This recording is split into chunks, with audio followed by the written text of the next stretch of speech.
The barrier most beginners hit isn't actually about money, it's about the assumption that we need to have a lot of it before investing makes any sense. The feeling that until we have saved up something substantial, the whole thing is for someone else somewhere down the road. I waited longer than I should have to start, mostly for that reason. I keep telling myself I'd begin once I had a proper amount set aside. Looking back, the months I spent waiting for the perfect starting point cost me more than any small monthly contribution would have. The reality is much more accessible. We can start with as little as $100, in some cases even less. The amount we begin with isn't what determines whether investing works, it's whether we actually start and whether we keep going. In this episode we are going to walk through exactly how to take that first $100 and put it to work without assumptions that we already know what we are doing. Hey, I'm João and welcome back to Investing Basics for Beginners. In the last episode we covered the difference between active and passive investing and why for almost all of us the passive approach is the one that actually works over time. Today we will go through what to do once we have decided to start, how to open an account, what to actually buy with that first $100, and how to build the habit that turns small monthly amounts into something generally significant over the years. This is the episode where the abstract becomes real. By the end of it, we should have a clear picture of the steps to take, and the only thing left to do is executing them. The first step is opening a brokerage account. The name sounds intimidating, but the concept is simple. It's just a special account that holds investments instead of cash. Like a bank account is for dollars, a brokerage account is for the stocks, bonds and ETFs we own. Years ago, opening one of these meant phone calls, paperwork and minimum deposit in the thousands. None of that is true anymore. Today, brokerage let us open an account fully online in about 10 minutes with no minimum deposits, just an ID and some basic personal information. What we are looking for in a good brokerage comes down to three things. First, low or zero fees, specifically zero or near zero commissions per trade and no monthly account fees. Even a few dollars per transaction quickly adds up if we are investing small amounts each month. Second, access to a wide range of ETFs, especially the broad index ones we will be using. Third, an interface that's actually usable, ideally with a clean mobile app, because the easier the platform is to use, the more likely we are to actually keep investing every month. Popular options include Fidelity, Charles Schwab, and Vanguard. All three offer commission-free trading on most ETFs, no minimum balance requirements, and solid mobile apps. Newer brokerage like Robinhood also work well for beginners and they have very clean interfaces. And for anyone watching from outside the US, the same principles apply, just with different names. Brokers like Trading 212, DeGiro and Trade Republic are popular across Europe, and interactive brokers work almost everywhere in the world. The platform matters less than the habit it supports. We don't need to spend weeks comparing every option. Picking a reputable one and getting started matters more than finding the absolute best. We can always switch later.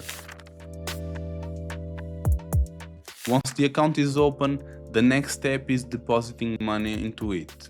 This is usually a simple bank transfer from our regular account, and depending on the broker, the funds typically arrive within 1 to 3 business days and for some are instant. For our first deposit, $100 is plenty. The deposit isn't to make a huge first move, it's to start the habit. The first $100 is symbolic in a way that matters. It converts investing from something we talk about into something we have actually done. Once that first transfer goes through, the psychological barrier that stops a lot of beginners is already behind us. This is also a good moment to set up a recurring monthly transfer for an amount we are confident we can sustain. Whether that's another $50, $100 or $200 every month, what matters most is that it's automatic and that we won't need willpower each month to keep it going. Set it once and let the system do the work.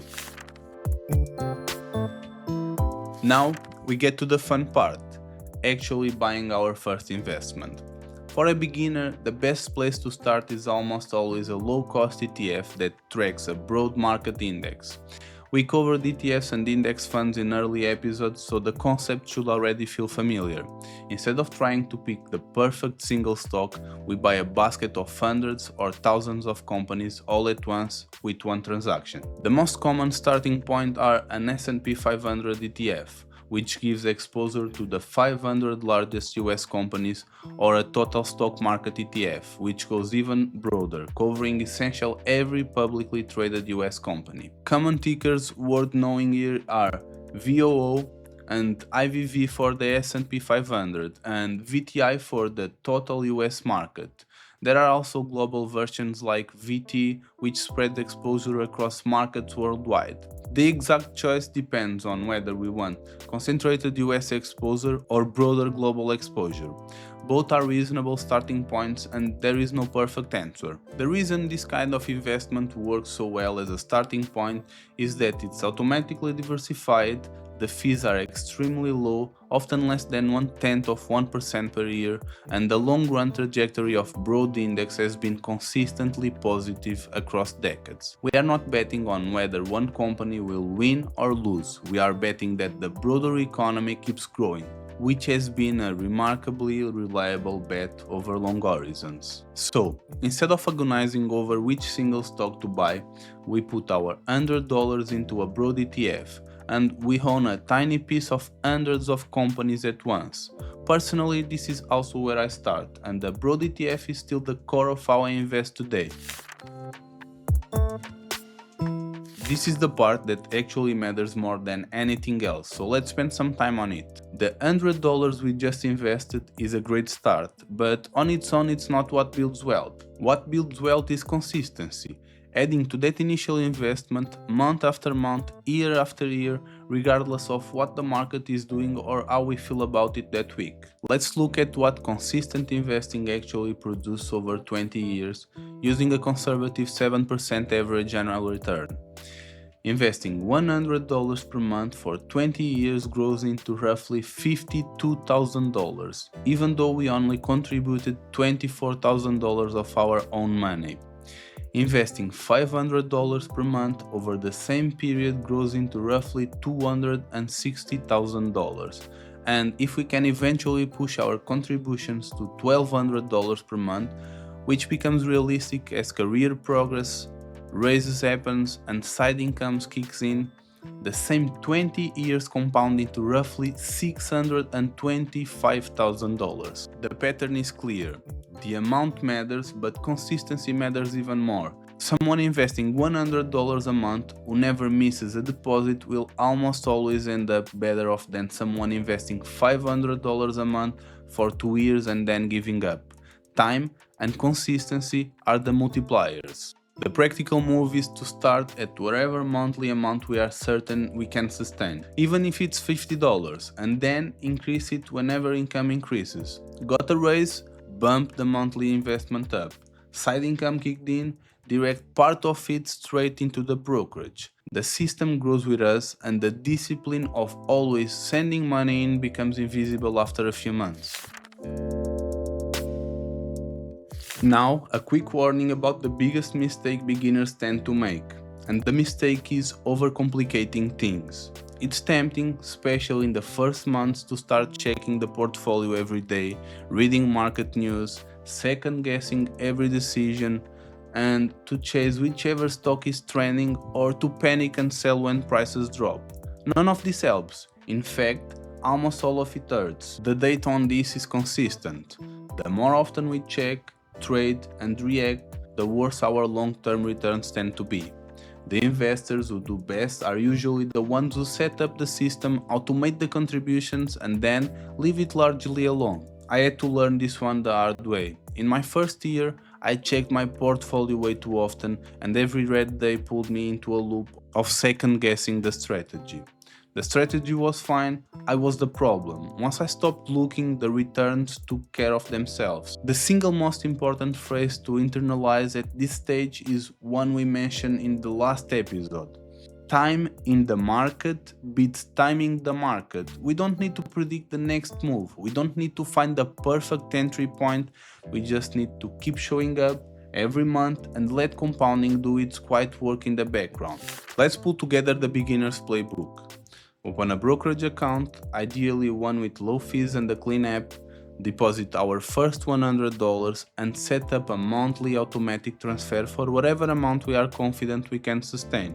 Buy a broad, low-cost ETF that tracks a major index. The S&P 500 or a total market index are both excellent starting points, then keep adding consistently, month after month, year after year, and resist the urge to overcomplicate things. That's it, that's the entire starting playbook. The mechanics are simple. The magic is in the years of consistency that follow, and the numbers underneath that simplicity are powerful. $100 a month for 20 years can become $52,000. $500 a month becomes $260,000. $1,200 a month approaches $625,000. The pattern keeps holding. Small amounts, given enough time, become significant. In the next episode, we are going to talk about the common mistakes new investors make, the traps that quietly cost people thousands of dollars, and the patterns that derail good plans. From chasing hype to selling at the worst possible moment, we will cover what to watch for and how to avoid the pitfalls that catch beginners most often. If this episode helped make starting feel realistic, hit subscribe so you don't miss what's coming, and I will see you in episode 6.